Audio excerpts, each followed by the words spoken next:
ఈ రోజుల్లో చాలా మంది నా దగ్గరికి చిన్న పిల్లలు అరౌండ్ 16 to 20 ఇయర్స్ పిల్లల్ని తీసుకొచ్చి ఈ క్వశ్చన్ అడుగుతున్నారు. పెళ్ళైన తర్వాత పీసీఓడి అనేది ఉంటుందా పోతుందా మేడం అని చాలా మంది అడుగుతుంటారండి. పీసీఓడి ఉందా లేదా అని మనకు ముందే ఎలా ఐడెంటిఫై చేయొచ్చు? పీరియడ్స్ అనేవి నెల రాకుండా 2 నెలలకో 3 నెలలకో రావడం, ఏవి తినకపోయినా సడన్ గా వెయిట్ పెరగడం, హెయిర్ లాస్ అయిపోవడం, యాక్ని అంటే మొటిమలు రావడం, వీటితో పాటు ఫేషియల్ హెయిర్ అంటే మనకు కాస్త ఇక్కడ చిన్ మీద కానివ్వండి, అప్పర్ లిప్ మీద హెయిర్ అనేది రావడం, ఇలాంటివి ఏదైనా మీ పిల్లల్లో చూస్తున్నారంటే ఖచ్చితంగా గైనకాలజిస్ట్ దగ్గరికి తీసుకెళ్ళండి.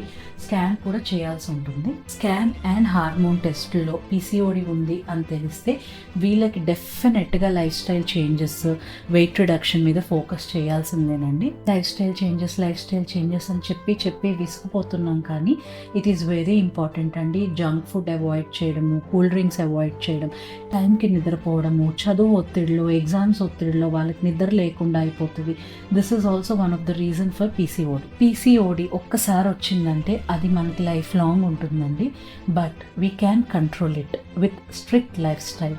1 year 2 years మీరు లైఫ్ స్టైల్ చేంజ్ చేసుకుంటే ఇక మళ్ళీ మీ జోలికి రానే రాదు.